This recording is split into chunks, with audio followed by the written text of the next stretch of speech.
شطر کے سائے میں اب سارے انسان بلا دی ہے ہم نے جو نحمده ونصلي على رسوله الكريم اما بعد فاعوذ بالله من الشيطان الرجيم بسم الله الرحمن الرحيم السلام علیکم ورحمۃ اللہ وبرکاتہ۔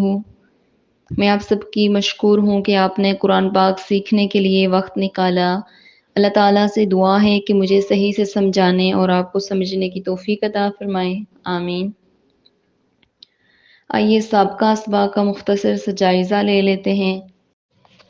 الحمدللہ ہم نے حروف تہجی کے 29 حروف میں سے 7 حروف کے مخارج سیکھ لیے، حروف تہجی کی نظم کی مدد کے ساتھ، جن میں سے 4 ہونٹوں سے ادا ہوتے ہیں، ما، با، وا، فا، اور 12 زبان کی نوک سے ادا ہوتے ہیں، جن میں سے ہم نے سا، دال، وا کے مخارج سیکھ لیے۔ اور آج کا سبق نمبر 7 جس میں ہم تا، دال اور طوا کو سیکھیں گے۔ تا، دال اور طوا تینوں کا مخرج ایک ہی ہے، یعنی زبان کی نوک تا کو ادا کرتے وقت زبان کی نوک کو اوپر کے دانتوں کی جڑ سے لگائیں گے تو تا ادا ہوگا۔ تو پڑھیے تا، تا، تا۔ دال کو ادا کرتے وقت زبان کی نوک کو اوپر کے دانتوں کی جڑ سے لگائیں گے تو دال ادا ہوگا۔ دال کو تا سے تھوڑا زور کے ساتھ پڑھیں گے، دال، دال، دال۔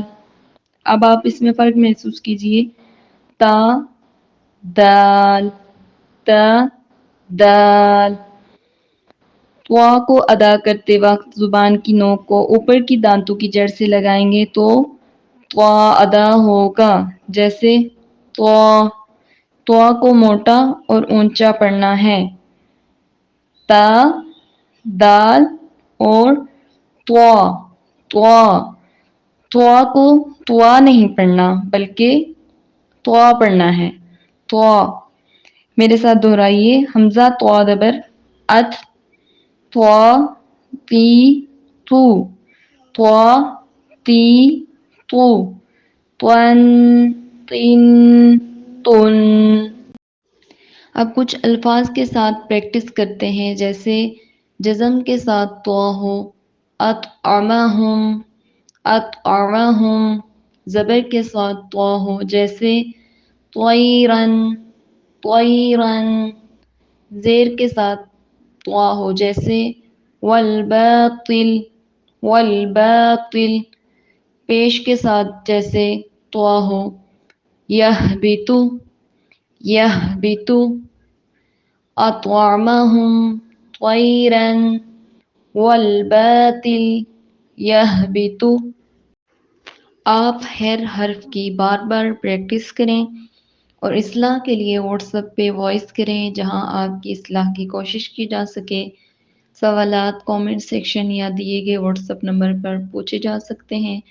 جزاکم اللہ خیرا کثیرا۔ اپنا بہت سارا خیال رکھیے۔ السلام علیکم۔ شطر کے سائے میں اب سارے انسان بلا دی ہے ہم نے جو تعلیم قرآن